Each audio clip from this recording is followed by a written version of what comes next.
Plant breeding का next lecture है modes of pollination in crop plants. जो फसली पौधे हैं उनमें परागण या पॉलिनेशन कौन कौन सी विधियों के द्वारा होता है वो इसमें पढ़ेंगे हम लोग। तो सबसे पहले आपको ये पता होना चाहिए कि जो पॉलिनेशन है या परागण है वो क्या चीज़ होती है।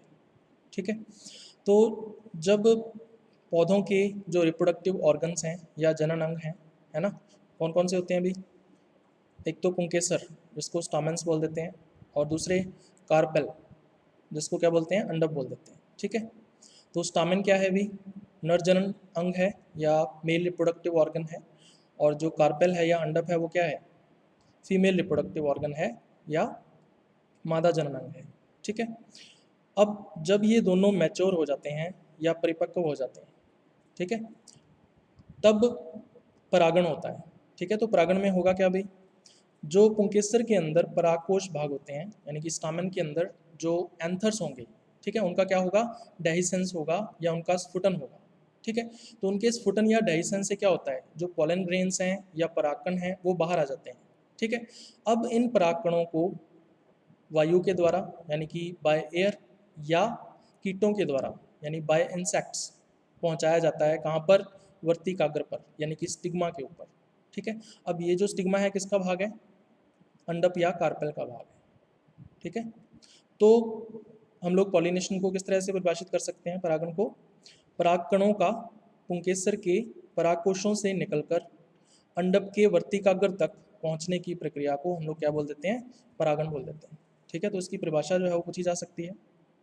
ठीक है, इंग्लिश में कहें तो जो पॉलन ग्रेन्स हैं वो स्टामेन्स के एंथर से निकलेंगे। ठीक है, और जो कार्पेल है उसके स्टिग्मा पर पहुंचेंगे। ठीक है, तो ये जो प्रोसेस है वो क्या कहलाएगा? पॉलिनेशन कहलाएगा। अब ये जो पॉलिनेशन है या परागण है वो पौधों के अंदर दो प्रकार का हो सकता है। एक तो होता है स्वपरागण या इसको बोलते हैं सेल्फ पॉलिनेशन, और दूसरा होता है पर परागण या इसको बोलते हैं क्रॉस पॉलिनेशन। तो सबसे पहले हम लोग देखेंगे कि जो स्वपरागण है या सेल्फ पॉलिनेशन है वो क्या चीज़ होती है। तो स्वपरागण में क्या होता है भाई? सिर्फ एक ही पौधा जो है वो स्वपरागण की प्रक्रिया में भाग लेता है।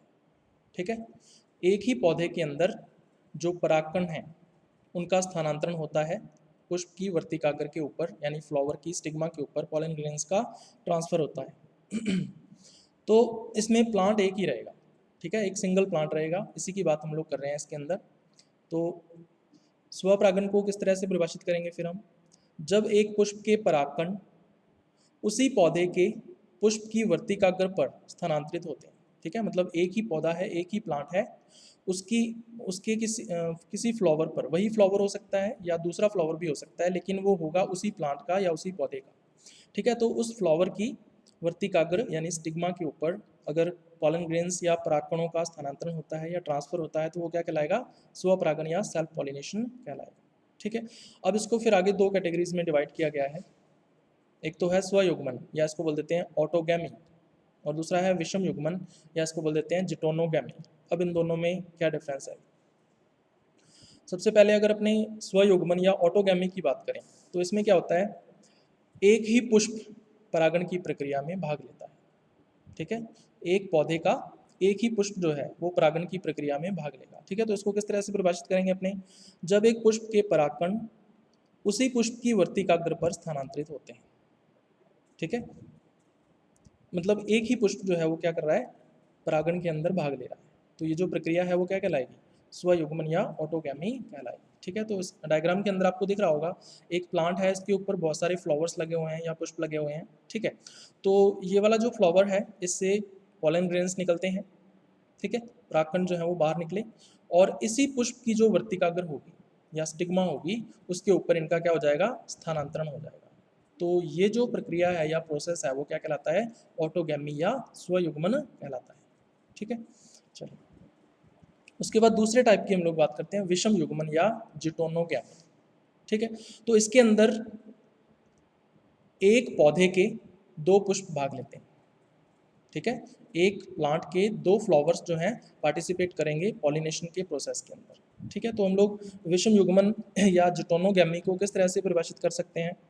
जब एक पुष्प के परागकण उसी पौधे के दूसरे पुष्प की वर्तिकाग्र पर स्थानांतरित होते हैं। ठीक है। एक फ्लावर से क्या निकलेंगे, पॉलन ग्रेन्स निकलेंगे, और वो उसी प्लांट के दूसरे फ्लावर की जो स्टिग्मा होगी उसके ऊपर क्या हो जाएंगे, ट्रांसफर हो जाएंगे। तो ये जो प्रक्रिया है वो क्या कहलाएगी, विषम युग्मन या जिटोनोगैमी कहलाएगी। ठीक है। तो डायग्राम के अंदर आपको दिख रहा होगा एक पौधा है, प्लांट है, जिसके ऊपर बहुत सारे फ्लावर्स जो हैं वो लगे हुए हैं, पुष्प लगे हुए हैं। अब मान लीजिए इस फ्लावर से या पुष्प से परागकण या पॉलन ग्रेन्स जो हैं वो निकल रहे हैं। ठीक है। ये परागकण कहाँ पे जाएंगे, उसी पौधे पर कोई दूसरा पुष्प जो है या दूसरा जो फ्लावर है उसकी वर्तिकाग्र या स्टिग्मा के ऊपर इनका क्या हो जाएगा, स्थानांतरण हो जाएगा, और ये प्रक्रिया क्या कहलाएगी, जिटोनोगैमी या विषम युग्मन कहलाएगी। ठीक है भाई। तो ये है सेल्फ पॉलिनेशन के दो टाइप्स। तो इनके ऊपर क्वेश्चन जो है वो पूछा जा सकता है, इंपॉर्टेंट चीज़ है। अब जो क्रॉप प्लांट्स होते हैं, है ना, उनमें स्वपरागन के लिए या सेल्फ पॉलिनेशन के लिए कौन कौन सी अडेप्टेशंस पाई जाती हैं या कौन कौन सी अनुकूलताएं पाई जाती हैं। ठीक है। ये अनुकूलताएं क्या करती हैं भाई, इन प्लांट्स को या इन पौधों को स्वपरागन के लिए प्रेरित करती हैं, है ना, यानी इंड्यूस्ड करती हैं किसके लिए, सेल्फ पॉलिनेशन के लिए। ठीक है। तो जो सेल्फ पॉलिनेटेड क्रॉप्स हैं यानी कि जो स्वपरागित फसलें हैं, उनमें कौन कौन सी अनुकूलताएं या अडेप्टेशंस पाई जाती हैं वो हम लोग देखेंगे इसके अंदर। तो सबसे पहला क्या है अभी, बाइसेक्सुअलिटी, या इसको बोल देते हैं द्विलिंगता।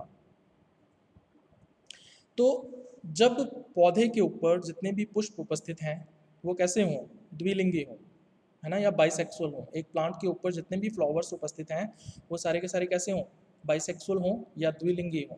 तो ये जो पौधे का गुण है या जो करेक्टर है प्लांट का वो क्या कहलाता है, बाइसेक्सुअलिटी या द्विलिंगता कहलाता है। ठीक है। अब जो बाइसेक्सुअल फ्लावर होता है या द्विलिंगी पुष्प होता है उसके अंदर male and female reproductive parts दोनों उपस्थित होते हैं। ठीक है। नर जनन जनन अंग और मादा जनन अंग जो है वो दोनों उपस्थित होते हैं। ठीक है। तो नर जनन भाग कौन सा होगा भाई, पुंकेसर, है ना, यानी कि स्टामेन। और जो मादा जनन भाग होगा यानी कि फीमेल रिप्रोडक्टिव पार्ट होगा वो कौन सा होगा, अंडप या कार्पल। तो स्टामेन्स एंड कार्पल्स दोनों के दोनों अगर एक ही फ्लावर में या पुष्प के अंदर उपस्थित हैं तो ये क्या कहलाएगा, बाइसेक्सुअल फ्लावर या द्विलिंगी पुष्प कहलाएगा। ठीक है।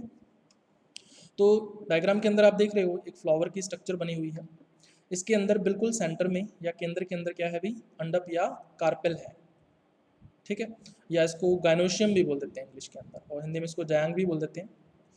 तो ये क्या हो जाएगा, फीमेल रिप्रोडक्टिव पार्ट या मादा जननांग हो जाएगा। अब इसके साथ साथ इसी पुष्प के अंदर क्या उपस्थित है, पुंकेसर या स्टामेन्स उपस्थित है। ठीक है। या इसको बोल देते हैं पुमंग, एंड्रोइशियम भी बोल देते हैं। ठीक है। तो ये वाला जो भाग है पुंकेसर का वो क्या कहलाएगा, एंथर कहलाएगा, या इसको बोलेंगे परागकोश। और अंडप का जो ये वाला भाग है वो क्या कहलाएगा, वर्तिकाग्र या स्टिग्मा। ठीक है। इस प्रकार हम लोग क्या देख रहे हैं अभी, एक फ्लावर के अंदर वर्तिकाग्र और जो एंथर है यानी कि परागकोश है ना, परागकोश और वर्तिकाग्र, या हम कहें एंथर्स एंड स्टिग्मा, ये दोनों पास पास स्थित हैं। ठीक है। तो जितने पास स्थित होंगे उतने ही ज़्यादा चांसेस हैं किसके, स्वपरागन के। ठीक है। तो जब इन परागकोशों का या एंथर्स का स्फुटन होगा, डाइसेंस होगा, तो इसमें से जो भी परागकण निकलेंगे, पॉलन ग्रेन्स निकलेंगे, वो आसानी से स्थानांतरित हो सकते हैं किसके ऊपर, इस वर्तिकाग्र के ऊपर या स्टिग्मा के ऊपर। ठीक है। तो इस तरह से जो सेल्फ पॉलिनेशन है या स्वपरागन है वो आसान हो जाता है। ठीक है। इसलिए स्वपरागन के लिए यानी कि सेल्फ पॉलिनेशन के लिए जो प्लांट्स हैं उनमें बाइसेक्सुअल फ्लावर्स का होना आवश्यक है ना, उनमें द्विलिंगी पुष्प जो है वो उपस्थित होने चाहिए। इसीलिए जितने भी सेल्फ पॉलिनेटेड क्रॉप्स हैं या जितनी भी स्वपरागित फसलें होती हैं उनमें हमेशा द्विलिंगी पुष्प या बाइसेक्सुअल फ्लावर्स पाए जाते हैं। ठीक है। तो ये है अभी पहला अडेप्टेशन या पहला अनुकूलन जो है। उसके बाद दूसरे अनुकूलन की हम लोग बात करते हैं, इसको बोलते हैं होमोगैमी या समकाल पक्वता। ठीक है। इसका क्या मतलब है, बाइसेक्सुअल फ्लावर जो होता है यानी जो द्विलिंगी पुष्प होता है उसके अंदर परागकोश व वर्तिकाग्र यानी एंथर्स एंड स्टिग्मा दोनों के दोनों सेम टाइम पर अगर मैच्योर होते हैं या एक ही समय पर परिपक्व होते हैं तो ये जो प्रक्रिया है वो क्या कहलाती है, होमोगैमी या समकाल पक्वता कहलाती है। ठीक है। तो इसका मतलब क्या अभी, जिस समय जो एंथर्स का डाइसेंस होगा या जो परागकोश हैं उनका स्फुटन होगा, उसी समय जो वर्तिकाग्र या स्टिग्मा होगी, ठीक है, वो ग्राही अवस्था के अंदर होती है। तो इस डायग्राम के अंदर आप लोग देख रहे हो, परागकोश से परागकण निकलेंगे और वर्तिकाग्र पर स्थानांतरित हो जाएंगे, ठीक है। परागकोश से परागकण कब निकलते हैं, एंथर से कब निकलते हैं अभी पॉलन ग्रेन्स, जब ये मैच्योर या परिपक्व हो जाता है, ठीक है। और ये स्थानांतरित हो गए किसके ऊपर, वर्तिकाग्र के ऊपर। तो वर्तिकाग्र जो है यानी कि जो स्टिग्मा है वो ग्राही है यानी कि रिसेप्टिव है, ठीक है। इसका क्या मतलब है अभी, इसका मतलब ये है कि जब पॉलन ग्रेन स्टिग्मा या वर्तिकाग्र की सतह पर आएगा, तब यहाँ पे आते ही इसका क्या हो जाएगा, अंकुरण हो जाएगा या जर्मिनेशन हो जाएगा। तो इस पॉलन ग्रेन का या परागकण का क्या हो जाएगा, अंकुरण या जर्मिनेशन हो जाएगा। इसमें से क्या निकलेगी, परागनाल या पॉलन ट्यूब निकलेगी, जो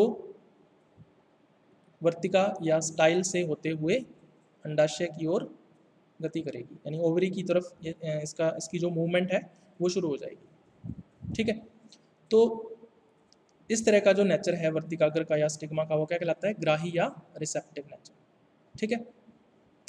तो इसका मतलब स्वपरागन हुआ और स्वपरागन के बाद स्वनिषेचन भी आसानी से हो जाएगा, ठीक है। सेल्फ पॉलिनेशन के बाद सेल्फ फर्टिलाइजेशन जो है वो भी आसानी से हो जाता है। इसका मतलब जो होमोगैमी है या समकाल परिपक्वता है वो स्वपरागन को प्रेरित करती है, ठीक है। सेल्फ पॉलिनेशन को ये क्या करेगी, स्टिमुलेट करेगी या इंड्यूस्ड करेगी, ठीक है। तो ये है अभी दूसरा अडेप्टेशन या अनुकूलन जो कि स्वपरागित फसलों के अंदर पाया जाता है। उसके बाद तीसरा आता है निम्नलिखित परागण, या इसको बोल देते हैं क्लिस्टोगैमी, ठीक है। तो क्लिस्टोगैमी में क्या होता है अभी, जो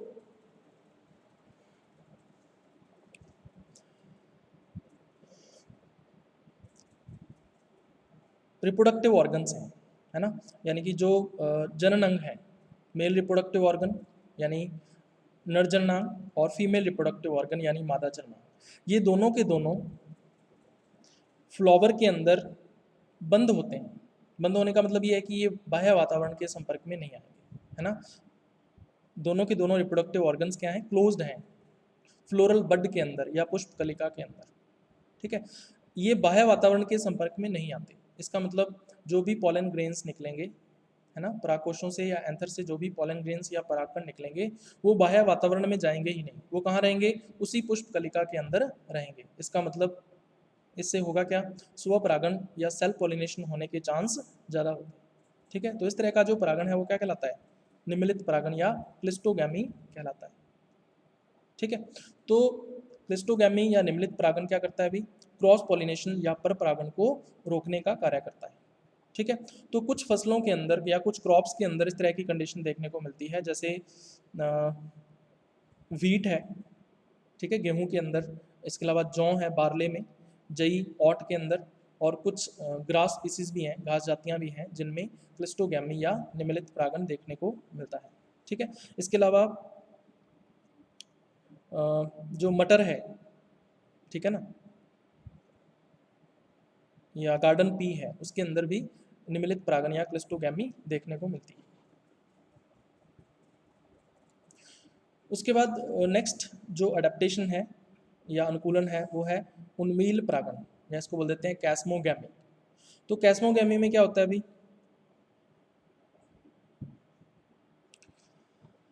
जो फ्लावर है, ठीक है, वो कब ओपन होगा, जब पॉलिनेशन का प्रोसेस कंप्लीट हो जाएगा, ठीक है। जब परागण की प्रक्रिया पूर्ण हो जाती है उसके पश्चात जो पुष्प है वो खुलता है, ठीक है। तो इसका मतलब परागण तो पहले ही हो गया, और वो किस प्रकार का परागण होगा फिर, स्वपरागण होगा या सेल्फ पॉलिनेशन होगा, ठीक है। तो इस तरह का जो परागण है या पॉलिनेशन है वो क्या कहलाता है, कैस्मोगैमी या उन्मील परागण कहलाता है, ठीक है। तो ये क्या करता है अभी, स्वपरागण या सेल्फ पॉलिनेशन को सुनिश्चित करता है या इंश्योर करता है, ठीक है, और क्रॉस पॉलिनेशन को रोकता है, यानी पर परागण को ये रोकेगा, ठीक है। कुछ फसलों में इस प्रकार की कंडीशन जो है वो पाई जाती है, जैसे गेहूं के अंदर है, वीट में, इसके अलावा जौ या बारले में, जई ऑट के अंदर, और इसके अलावा धान के अंदर, ठीक है, या पैडी बोल देते हैं इसको, राइस या पैडी, ठीक है। तो ये है अभी एक अडेप्टेशन या अनुकूलन जो कि स्वपरागन को या सेल्फ पॉलिनेशन को स्टिमुलेट या प्रेरित करता है। उसके बाद नेक्स्ट जो अडेप्टेशन है या अनुकूलन है वो है परागकोशों की स्थिति या पोजीशन ऑफ एंथर्स। ठीक है, जो परागकोश हैं या एंथर्स हैं उसकी वर्तिकाग्र के सापेक्ष क्या स्थिति है, यानी स्टिग्मा के अकॉर्डिंग उसकी जो पोजीशन है वो क्या है। ठीक है, इस पर भी निर्भर करता है। कुछ स्पीसीज में क्या होता है, जो स्टिग्मा है वो चारों ओर से घिरी हुई रहेगी, किसके द्वारा, एंथर्स के द्वारा। ठीक है, मतलब एक स्टिग्मा है उसके चारों ओर जो एंथर्स हैं या परागकोश हैं वो चारों ओर से उसको क्या क्या किए रहेंगे, घिरे हुए रहेंगे। ठीक है, तो इसका मतलब जो वर्तिकाग्र है उसके ज़्यादा चांसेस हैं स्वपरागन के या सेल्फ पॉलिनेशन के। ठीक है, तो ये स्वपरागन या सेल्फ पॉलिनेशन को बढ़ावा देती है। इस प्रकार की कंडीशन किस में पाई जाती है अभी, तो टमाटर यानी टोमेटो के अंदर और बैंगन जो है यानी ब्रिंजल के अंदर इस प्रकार की कंडीशन देखने को मिलती है। जो लेग्यूम क्रॉप्स होती हैं, है ना, जो लेग्यूम फसलें हैं उनमें क्या होता है, जो स्टामेंस हैं, है ना, और जो स्टिग्मा है वो दलों के अंदर यानी कि पेटल्स के अंदर इस तरह से क्लोज्ड या बंद होती है कि उनमें हमेशा स्वपरागन या सेल्फ पॉलिनेशन ही होता है। ठीक है, तो फ्लोरल पार्ट्स के अंदर या पुष्पीय भागों के अंदर पुंकेसर और स्त्री केसर जो है वो दोनों बंद रहते हैं, तो बाहर से कोई भी परागकण या पॉलन ग्रेन जो है वो आकर परागण नहीं कर सकता। ठीक है, तो इनमें क्या होगा, हमेशा स्वपरागन या सेल्फ पॉलिनेशन ही होता है। ठीक है, तो लेग्यूम क्रॉप्स जैसे मटर हो गया, है ना, चना, सोयाबीन, इस तरह से गार्डन पी, चना हो गया, है ना, काउपी बोल देते हैं इसको, इसके अलावा सोयाबीन जो है, तो इन क्रॉप्स के अंदर हमें ये कंडीशन देखने को मिलती है। अब स्वपरागित फसलें जो हैं कौन कौन सी होती हैं, अभी जो सेल्फ पॉलिनेटेड क्रॉप्स हैं कौन कौन सी हैं, उनके एग्जांपल्स आपको पता होने चाहिए, इनके ऊपर डायरेक्ट क्वेश्चन जो है वो पूछा जाता है। जैसे गेहूं है, वीट, ठीक है, जौ है, बार्ली, धान, पैडी या राइस बोल देते हैं इसको, जई, ऑट, मटर, पी, मूंगफली, ठीक है, ग्राउंडनट, इसके अलावा चना, काउपी, सोयाबीन, इसके अलावा टमाटर यानी टोमेटो, भिंडी, है ना, लेडीज़ फिंगर बोल देते हैं इसको, बैंगन, ब्रिंजल, मिर्च यानी चिल्ली, और आलू यानी पोटैटो। ठीक है, तो ये कुछ क्रॉप्स हैं जिनमें स्वपरागन होता है 95% तक।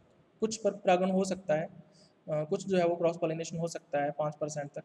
ठीक है, लेकिन कम होता है। ज़्यादातर क्या होगा, इनके अंदर स्वपरागन या सेल्फ पॉलिनेशन ही होता है। ठीक है, तो ये है सेल्फ पॉलिनेशन या स्वपरागन। उसके बाद दूसरा हम लोग करेंगे पर परागन या क्रॉस पॉलिनेशन। तो क्रॉस पॉलिनेशन के अंदर दो अलग अलग पौधे जो हैं या दो अलग अलग जो प्लांट्स हैं वो भाग लेंगे या वो पार्टिसिपेट करेंगे। ठीक है, तो इसके अंदर होता क्या है, अभी एक पुष्प के जो परागकण हैं वो दूसरे पौधे के पुष्प की वर्तिकाग्र पर स्थानांतरित होते हैं। ठीक है, जैसा कि आपको डायग्राम के अंदर दिख रहा होगा, यहाँ पे दो प्लांट्स हैं,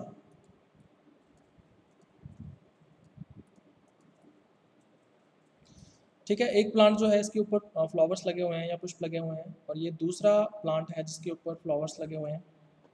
तो इसमें एक जो प्लांट है या पौधा है, इसमें से पॉलन ग्रेन्स एक पुष्प से निकल रहे हैं, रिमूव हो रहे हैं, है ना, और ये कहाँ जा रहे हैं, अभी दूसरे पौधे पर जा रहे हैं, है ना, दूसरे पौधे पर जो पुष्प है या फ्लावर है उस पर जा रहे हैं या उसकी वर्तिकाग्र पर या स्टिग्मा के ऊपर स्थानांतरित हो रहे हैं।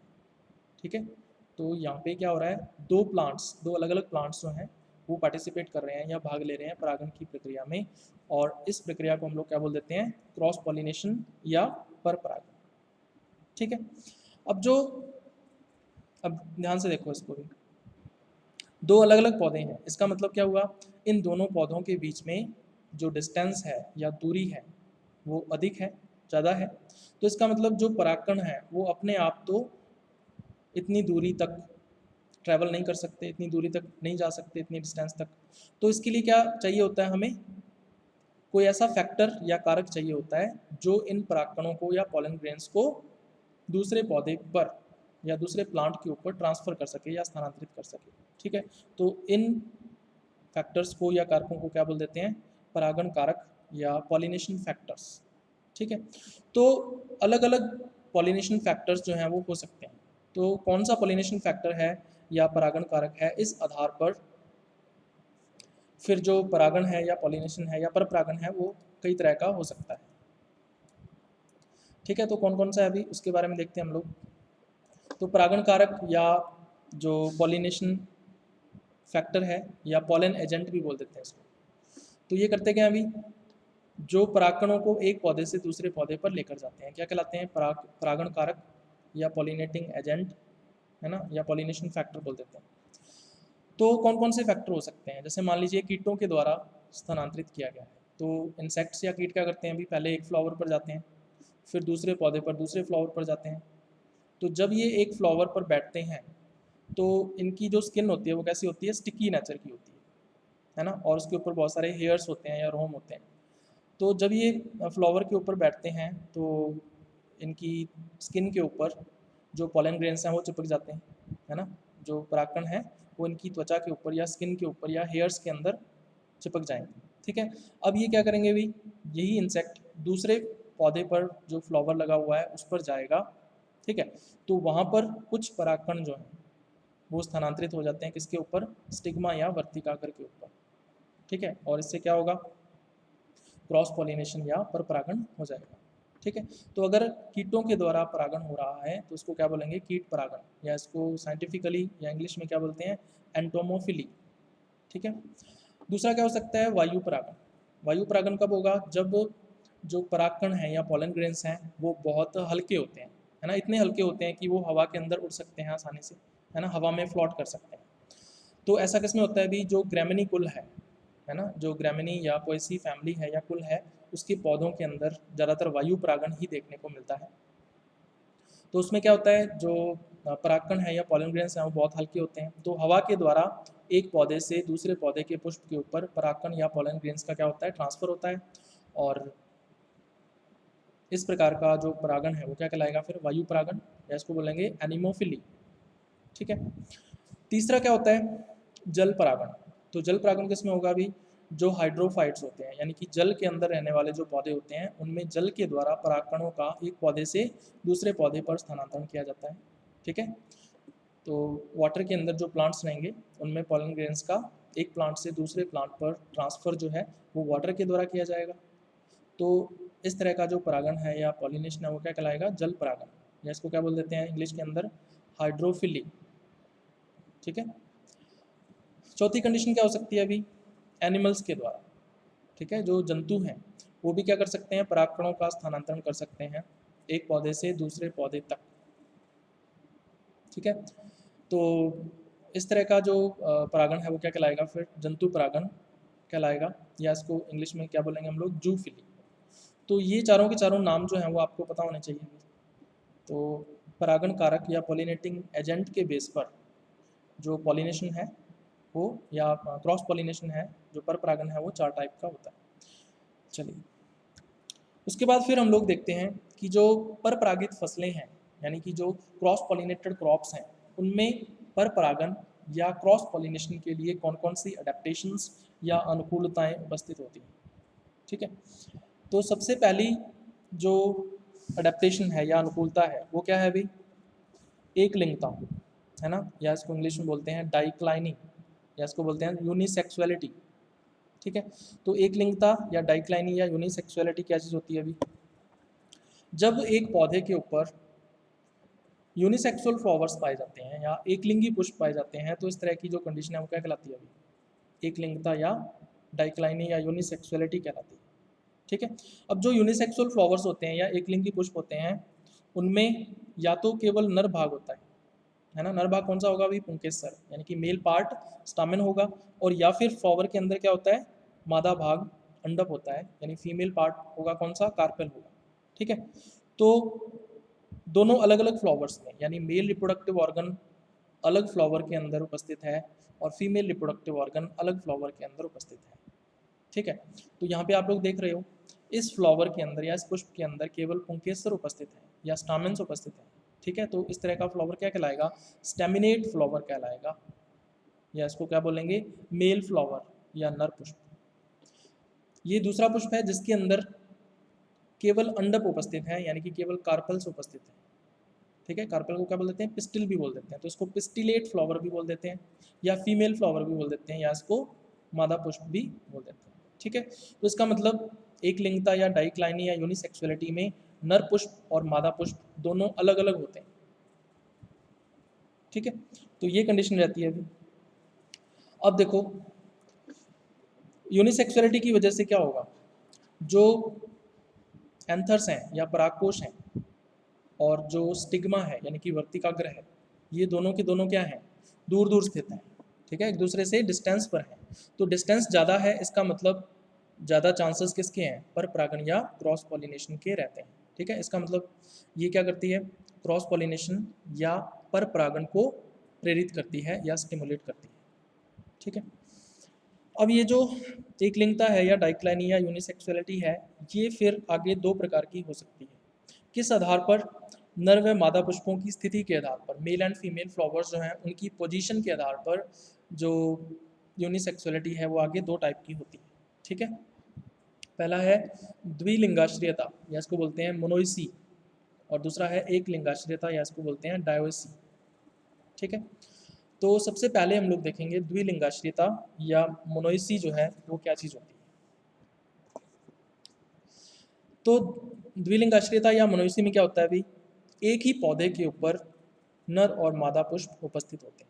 ठीक है, तो जब मेल एंड फीमेल फ्लावर्स दोनों एक ही प्लांट के ऊपर उपस्थित हों तो इस तरह की कंडीशन क्या कहलाएगी, मोनोइसी या द्विलिंगाश्रयता कहलाएगी। आप लोग देख सकते हो ये एक पौधा है, इसके ऊपर दो तरह के पुष्प उपस्थित हैं, है ना। एक तो क्या हो जाएंगे नर पुष्प या मेल फ्लावर्स, और दूसरे टाइप के फ्लावर्स कौन से हैं इस पे, मादा पुष्प या फीमेल फ्लावर्स। तो दोनों फ्लावर्स एक ही पौधे के ऊपर या एक ही प्लांट के ऊपर उपस्थित हैं, तो इस तरह की जो कंडीशन है वो क्या कहलाती है, द्विलिंगाश्रयता या मोनोइसी कहलाती है।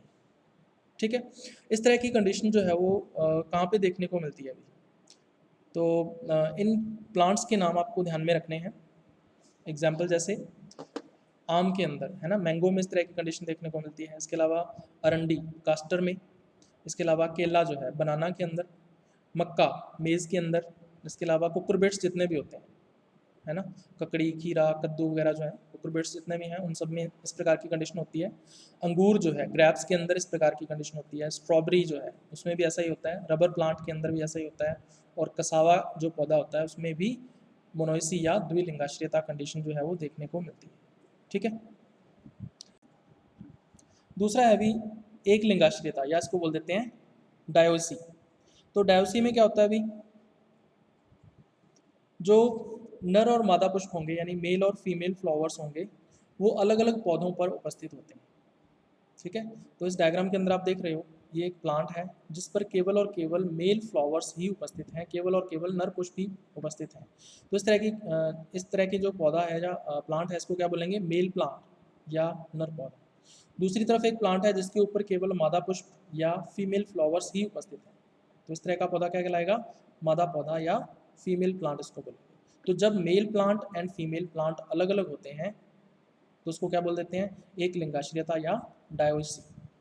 ठीक है, इसके अंदर आपको एग्जाम्पल्स ध्यान में रखने हैं, जैसे पपाया है, पपीता, खजूर, है ना, इसको डेट पाम बोल देते हैं, शहतूत, ठीक है, मलबरी बोल देते हैं इसको, पालक, स्पिनच, ठीक है, सन है, इसके अलावा शतावर जो है। ठीक है, ये ऐसे प्लांट्स हैं, शतावर को क्या बोल देते हैं, एस्पारागस बोल देते हैं। तो ये कुछ ऐसे प्लांट्स हैं जिनके अंदर एक लिंगाश्रयता या डायोसी कंडीशन जो है वो देखने को मिलती है। ठीक है, तो यूनिसेक्सुअलिटी या एक लिंगता जो है वो दो तरह की होती है, ये हमने देख लिया। उसके बाद नेक्स्ट अडेप्टेशन आती है विषम काल पक्वता, या इसको बोल देते हैं इंग्लिश के अंदर डाइकोगैमी। ठीक है, तो विषम काल पक्वता या डाइकोगैमी क्या होती है, जब परागकोश और वर्तिकाग्र यानी कि जो एंथर्स हैं और स्टिग्मा जो है ये दोनों अलग अलग टाइम पर मैच्योर होते हैं। ठीक है, अलग अलग समय पर परिपक्व होते हैं। जैसे मान लीजिए जो परागकोश थे वो पहले परिपक्व हो गए, और जो वर्तिकाग्र है वो बाद में मैच्योर होगी, या फिर क्या हो सकता है वर्तिकाग्र या स्टिग्मा पहले मैच्योर होगी और परागकोश या एंथर्स जो है वो बाद में मैच्योर होंगे। ठीक है। तो दोनों जो है वो एक ही समय पर मैच्योर नहीं होंगे, बल्कि क्या है, अलग अलग समय पर या अलग अलग टाइम पर मैच्योर होते हैं। तो इस तरह की जो कंडीशन है वो क्या कहलाती है, डाइकोगैमी या विषम काल पक्वता कहलाती है। ठीक है। इसका मतलब क्या हुआ, जब एंथर्स का डेहिसेंस होगा, ठीक है ना, जब परागकोशों का स्फुटन होगा, उस समय जो वर्तिकाग्र है यानी कि जो स्टिग्मा है वो ग्राही अवस्था में नहीं होती है। ठीक है ना, जो स्टिग्मा है वो रिसेप्टिव नहीं होगी उस टाइम पे, जिस टाइम पे एंथर्स या परागकोशों का स्फुटन होगा। इसका मतलब अगर स्वपरागन या सेल्फ पोलिनेशन हो भी गया तो सेल्फ फर्टिलाइजेशन नहीं होगा या स्वनिषेचन नहीं होगा आगे चलकर। ठीक है। तो इसलिए इसके अंदर ज़्यादा चांस किसके रहते हैं, अभी पर परागन के यानी कि क्रॉस पोलिनेशन के, और उसके बाद जो क्रॉस फर्टिलाइजेशन है या पर निषेचन है वो आगे चलकर सफल हो जाता है। ठीक है। तो इसका मतलब जो डाइकोगैमी है या विषम काल पक्वता है ये किसको एनकरेज करती है, पर परागन को यानी कि क्रॉस पॉलिनेशन। तो ये क्रॉस पॉलिनेशन को या पर परागन को प्रोत्साहित करेगी। तो ये दो प्रकार की हो सकती है अभी, परागकोश और वर्तिकाग्र में से कौन सा पहले मैच्योर होता है और कौन सा बाद में मैच्योर होता है, इस आधार पर जो डाइकोगैमी है वो दो टाइप की होती है, स्त्री पूर्वता या इसको बोल देते हैं प्रोटोगाइनी, और दूसरी है पुम पूर्वता या इसको क्या बोल देते हैं, प्रोटेंट्री। तो ये दो प्रकार की होती है। तो सबसे पहले हम लोग देखेंगे स्त्री पूर्वता या प्रोटोगाइनी क्या चीज़ होती है। तो स्त्री पूर्वता या प्रोटोगाइनी में जो वर्तिकाग्र है ना, यानी कि जो स्टिग्मा है वो परागकोशों से पहले ही परिपक्व हो जाती है। इसके अंदर जो फीमेल रिप्रोडक्टिव ऑर्गन है यानी कि जो मादा जनन अंग है वो पहले मैच्योर हो जाता है ना। यहाँ पे दिख रहा होगा आपको स्त्री पूर्वता, स्त्री का मतलब जो जयांग है ना, मादा जनन अंग है। पूर्वता का मतलब पहले। इंग्लिश की बात करें तो प्रोटो, प्रोटो का मतलब क्या होता है, पहले, बिफोर। गायनी का मतलब यहाँ पे क्या है, गायनोशियम, है ना, यानी कि जयांग।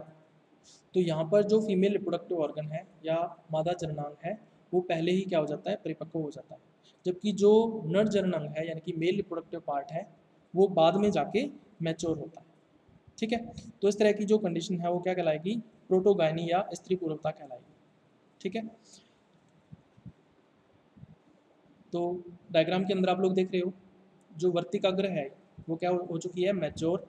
स्टिग्मा जो है वो मैच्योर या परिपक्व हो चुकी है, ये ग्राही अवस्था में है। लेकिन जो परागकोश हैं यानी जो एंथर्स हैं वो अभी तक क्या हैं, इमैच्योर हैं या अपरिपक्व। ठीक है, मतलब इनका विकास अभी चल रहा है, अभी तक ये मैच्योर नहीं हुए। ठीक है। तो ये जो कंडीशन है वो क्या कहलाएगी, स्त्री पूर्वता या प्रोटोगायनी कहलाएगी। और इसके अंदर एक एग्जाम्पल आपको ध्यान में रखना है, बाजरा, है ना। तो बाजरा की क्रॉप के अंदर प्रोटोगायनी पाई जाती है, इसी वजह से बाजरा के अंदर क्रॉस पॉलिनेशन या पर परागन होता है। ठीक है। तो बाजरा क्या है, अभी एक पर परागित फसल है। ठीक है, इसके एग्जाम्पल्स में भी पढ़ेंगे हम लोग। उसके बाद दूसरा टाइप है इसका पुम पूर्वता या प्रोटेंड्री। तो यहाँ पे देखो पुम पूर्वता, पुम का मतलब क्या है, अभी यहाँ पे पुमंग से है। पुमंग का मतलब क्या हो जाएगा, नर जनन भाग या मेल रिप्रोडक्टिव पार्ट। पूर्वता का मतलब पहले। ठीक है। तो यहाँ पे जो नर जननांग होगा या मेल रिप्रोडक्टिव पार्ट होगा वो पहले मैच्योर होगा। इंग्लिश की बात करें तो प्रोटो का मतलब बिफोर, है ना। एंड्री, एंड्री का मतलब कहाँ से आया, ये एंड्रोशियम से आया है। तो एंड्रोशियम का मतलब आपको पता ही है, मेल रिप्रोडक्टिव ऑर्गन। तो यहाँ पे जो मेल रिप्रोडक्टिव ऑर्गन होगा वो पहले मैच्योर हो जाएगा। ठीक है। तो इस डायग्राम के अंदर आप लोग देख रहे हो जो परागकोश हैं या एंथर्स हैं वो पहले क्या हो चुके हैं, मैच्योर हो चुके हैं या परिपक्व हो चुके हैं, जबकि जो वर्तिकाग्र है या स्टिग्मा है वो अभी तक अपरिपक्व है या इमैच्योर है। इसका मतलब ये ग्राही अवस्था के अंदर नहीं है, ये रिसेप्टिव नहीं हुई है अभी तक। अभी तक इसका जो डेवलपमेंट है या विकास है वो चल रहा है। ठीक है। तो ये जो कंडीशन है वो क्या कहलाएगी, पुम पूर्वता या प्रोटेंड्री कहलाएगी। तो ये कंडीशन जो है वो कुछ फसलों के अंदर देखने को मिलती है, जैसे मक्का में, ठीक है, मेज़ प्लांट, मेज़ क्रॉप के अंदर। इसके अलावा चुकंदर जो है बीट क्रॉप के अंदर, और कुछ अदर स्पीसीज़ भी हैं, कुछ अन्य जातियाँ भी हैं जिनमें प्रोटेंड्री या पुम पूर्वता पाई जाती है।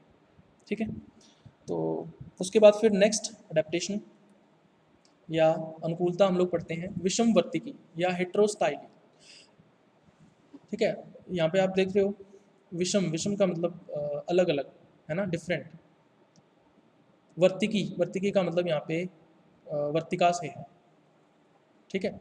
तो इसमें क्या होगा भाई, जो वर्तिका की लंबाई है यानी कि स्टाइल की जो लेंथ है, ठीक है, उसमें अंतर होता है, ठीक है। अंतर किस तरह से होगा हम लोग देखेंगे। तो हेट्रो का मतलब डिफरेंट है, स्टाइली का मतलब स्टाइल। तो यहाँ पे क्या होता है, जो स्टाइल है या वर्तिका है उसकी लंबाई जो है वो अलग होती है, किससे, स्टामेन या पुंकेसर की लंबाई से, ठीक है। तो डायग्राम के अंदर आप लोग देख रहे हो, जो वर्तिका है या स्टाइल है, ये जो लंबी संरचना ये क्या है, वर्तिका या स्टाइल है। तो इसकी लंबाई जो है वो बहुत ज़्यादा है, ठीक है, इसकी जो लेंथ है वो बहुत ज़्यादा है, जिसकी वजह से वर्तिकाग्र या स्टिग्मा जो है वो बहुत ऊंचाई पर उपस्थित होती है, ठीक है। वर्तिकाग्र मैच्योर हो चुकी है, स्टिग्मा जो है वो मैच्योर है, परिपक्व है, ग्राही अवस्था के अंदर है यानी रिसेप्टिव है, लेकिन ये बहुत ऊंचाई पर उपस्थित है। किस वजह से, वर्तिका या स्टाइल के लंबा हो जाने की वजह से।